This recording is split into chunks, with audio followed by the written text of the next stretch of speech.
Hello everyone and welcome back to our PYQ series. So हमने already fundamental rights, duties और डीपीएसपीस cover कर लिए हैं, राइट? अब हम आज देखने वाले हैं कुछ कॉन्स्टिट्यूशन के फिलोसॉफिकल पोस्टुलेट्स, ठीक है?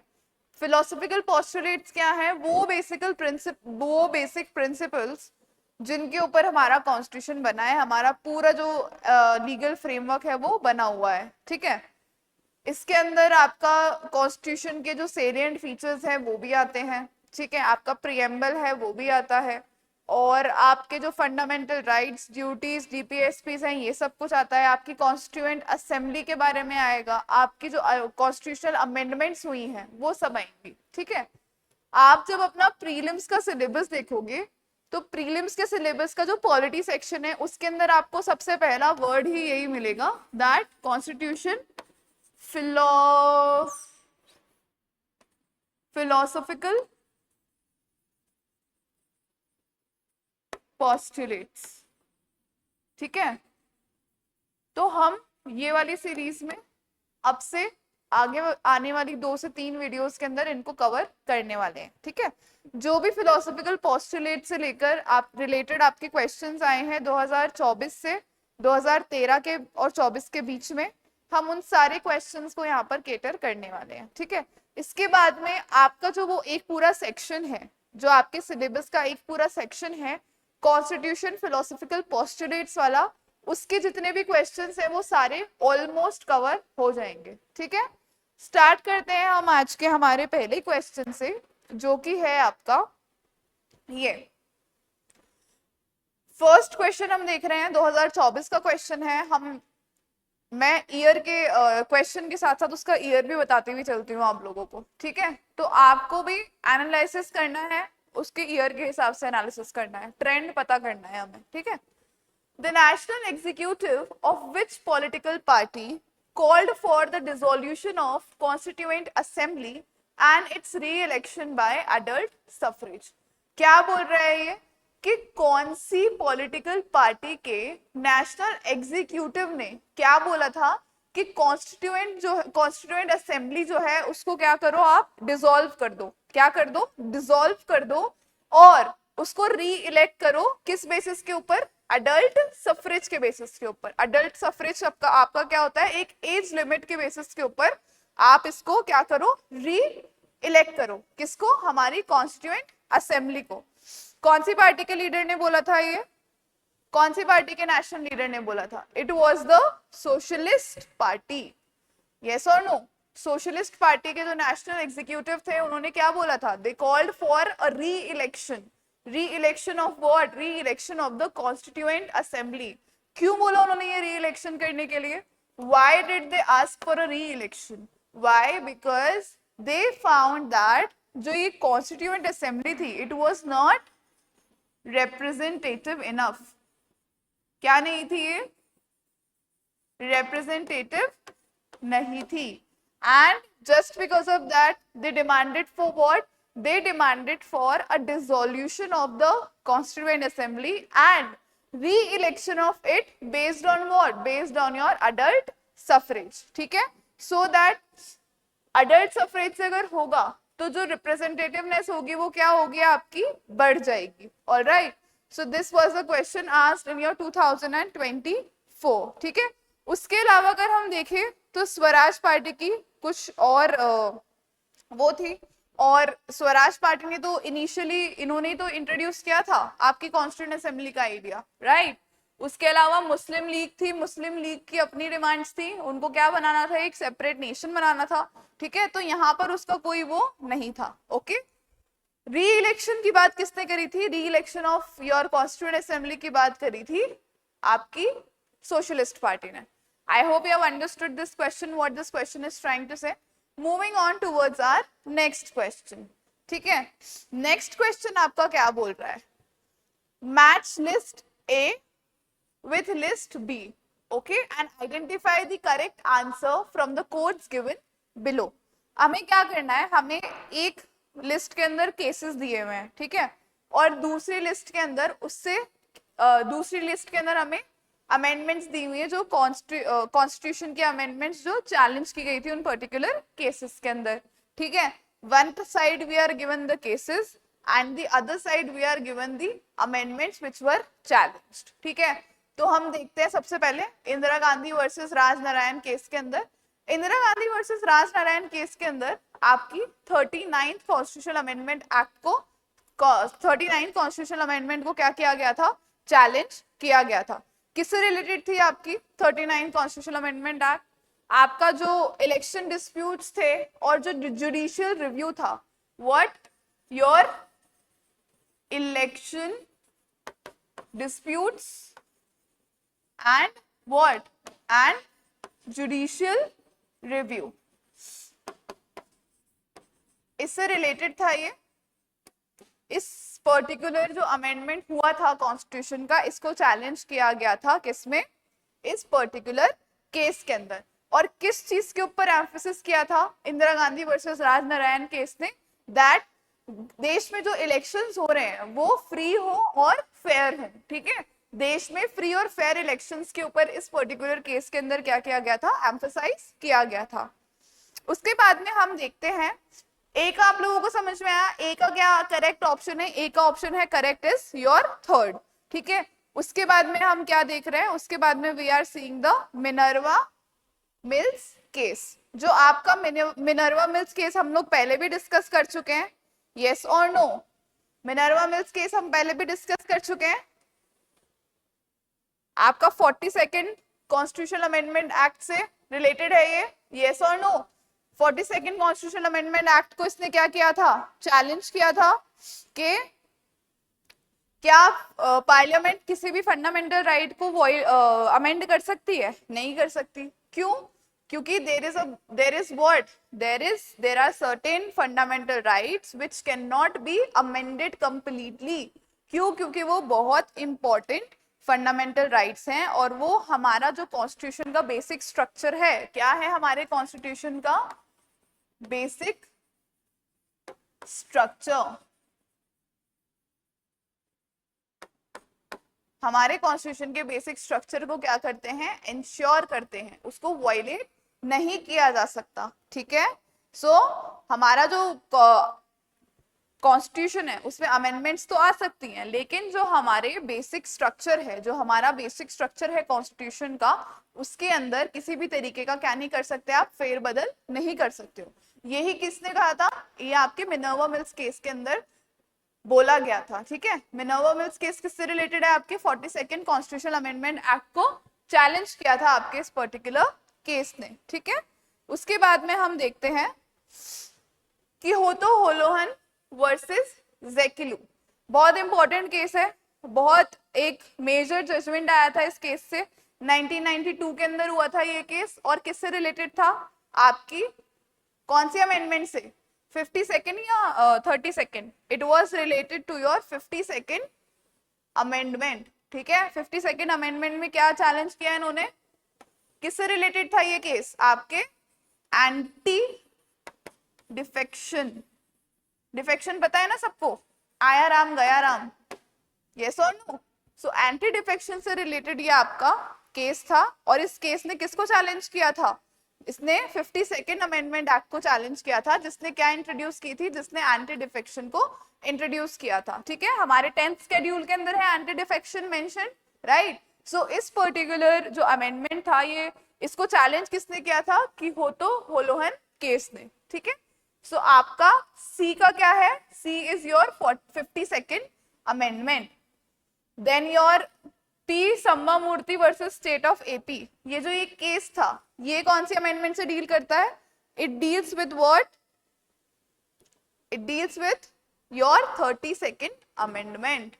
ठीक है, सो आप लोगों को आई होप समझ में आया होगा दैट आपको इस तरीके के क्वेश्चंस को किस तरीके से टैकल करना है। आपको एक तरफ केस दे दिया, एक तरफ दे दी कौन सी, क्या चीज, कि कौन सी अमेंडमेंट चैलेंज की गई थी इस पर्टिकुलर केस के अंदर।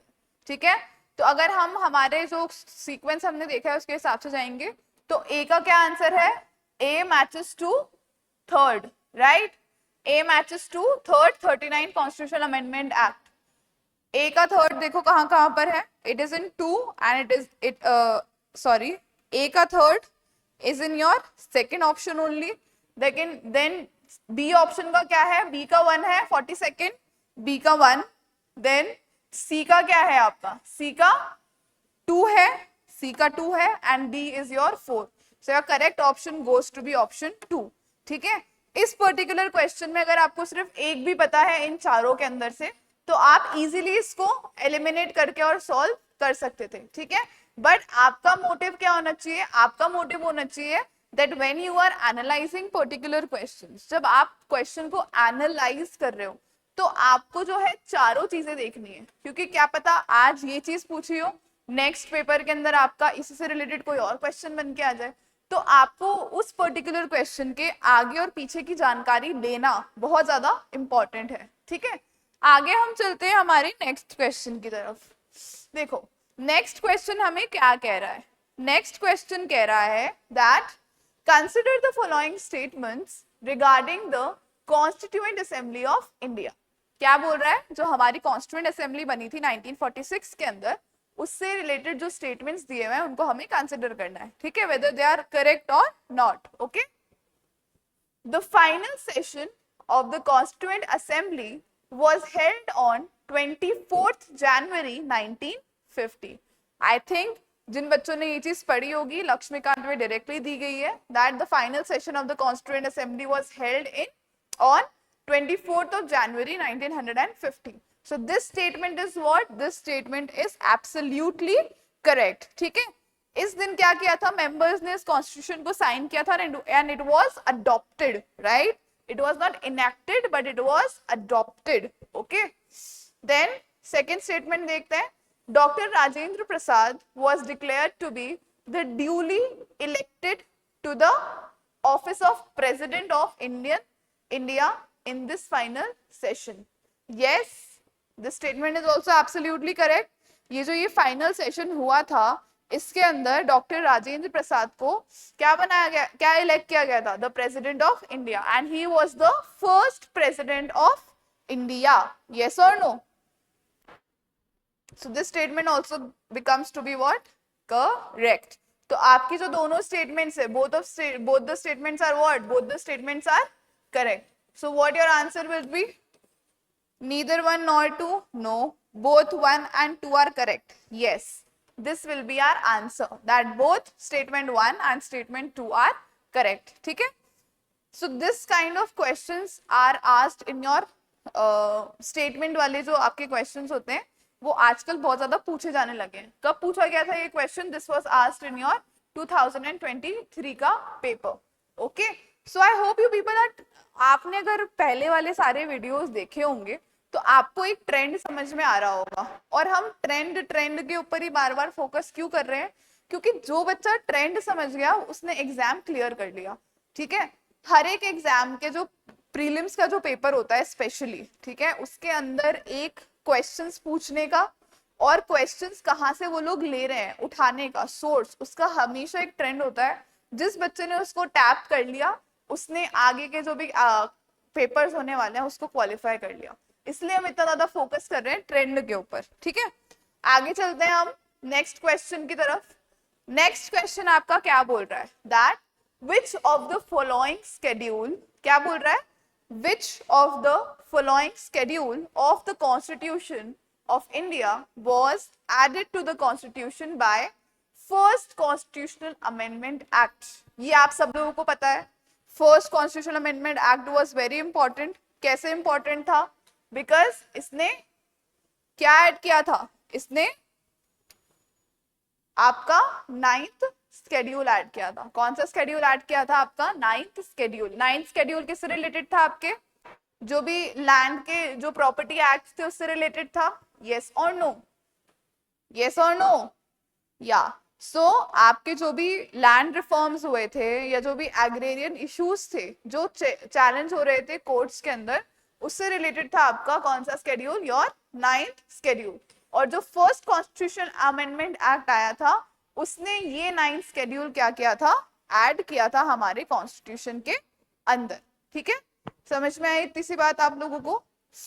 Now moving on,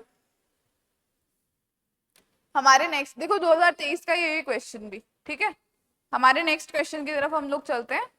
again there is a question from 2023. Question किससे रिलेटेड है? मनरेगा गांधी केस से रिलेटेड है, यस और नो? तो देखते हैं हम question. Identify the incorrect statements. ये वर्ड देखना बहुत जरूरी है, ठीक है. Not, incorrect, is not mentioned. तो नॉट देखना बहुत ज्यादा जरूरी है. अगर क्वेश्चन नेगेटिव क्वेश्चन पूछ रहा है तो वो देखना बहुत ज्यादा जरूरी है. हम जल्दीबाजी में उसको नॉट को या इनकरेक्ट को नहीं पढ़ते हैं, और जो सही कर आते हुए भी हम लोग गलत ऑप्शन को मार्क करके आ जाते हैं. तो ये क्या पूछ रहा है कि हमें क्या आइडेंटिफाई करनी है? हमें इनकरेक्ट स्टेटमेंट आइडेंटिफाई करनी है. Incorrect statement regarding judicial interpretation of article 21 after the supreme courts verdict in MNREGA Gandhi case 1978. ठीक है. क्वेश्चन क्या बोल रहा है? हमें आइडेंटिफाई करना है इनकरेक्ट स्टेटमेंट इन सब में से. किससे रिलेटेड? आपकी जुडिशियल इंटरप्रिटेशन ऑफ आर्टिकल 21 से रिलेटेड. किससे? Judicial interpretation of article 21. Article 21 आपका किससे रिलेट करता है? Article 21 relates to your right to life and personal liberty. Yes और नो? हर एक इंसान के पास में हक है किस चीज का? To live a dignified life. Okay, and it comes under your article 21. ठीक है. आर्टिकल 21 के से रिलेटेड इन स्टेटमेंट्स को हमें क्या करना है? आइडेंटिफाई करना है कि इनमें से क्या चीज गलत है. ठीक है. पढ़ते हैं हमारा first statement. The burden lies on the petitioner to prove that the procedure established by law which deprives him of his life or personal liberty is arbitrary. अब मुझे एक बात बताओ, प्रोसीजर एस्टैब्लिश्ड बाय लॉ मतलब law जो procedure establish कर रहा है, ठीक है, तो उसको सही या गलत प्रूव करने की जो बर्डन है वो क्या पिटिशनर के ऊपर होगा या फिर जिसने वो पर्टिकुलर लॉ बनाया है उसके ऊपर होगा? It is very but obvious कि वो जो बर्डन है उस चीज को प्रूव करने का वो अग्रीव्ड के ऊपर तो नहीं होगा, जिन्होंने वो लॉ बनाया है या जो रिस्पॉन्सिबल है उन लोगों के ऊपर होगा, right? So I don't think that this statement is correct. So this statement proves to be what? Wrong. But still हम लोग रुकेंगे अभी, ठीक है, हम आगे की स्टेटमेंट्स पढ़ेंगे, उसके बाद में हम लोग जज करेंगे that whether this statement is wrong और नॉट. ठीक है.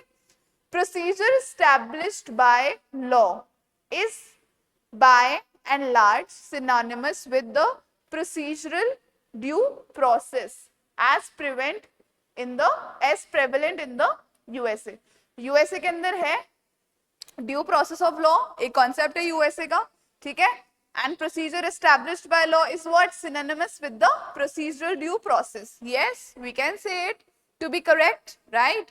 सो second statement is what? Second statement is correct. Why? Because ये एक पर्टिकुलर स्टेटमेंट है आपका, क्या? Procedure established by law, it is synonymous to what? To the concept of procedural due process. Okay, जो procedure के हिसाब से ड्यू प्रोसेस है जो कि यूएस के अंदर है वो रीजनेबल और जस्ट आपके जो प्रोविजन है उनको बनाता है. It is synonymous with that, वो उसके जैसा ही है. सो this statement is what? This is correct. Article 21, 19 and 14 are not mutually exclusive. Yes, of course, they are not mutually exclusive. सही बात है ना? Article 21 आपका लाइफ है, Article 19 क्या है आपका? Your freedom, ठीक है, and your Article 14 is equality. तो तीनों क्या है? Mutually exclusive तो नहीं है बिल्कुल भी. आगे देखते हैं. So this statement is also correct. The right to life includes the right to live with dignity. Yes, of course. Right to life बोलता है ना कि आपको पूरा हक है with dignity रहने का, एक dignified life जीने का आपका पूरा क्या है? अधिकार है. So आपकी ये जो ये वाली तीन statements है, these three statements are what? Correct.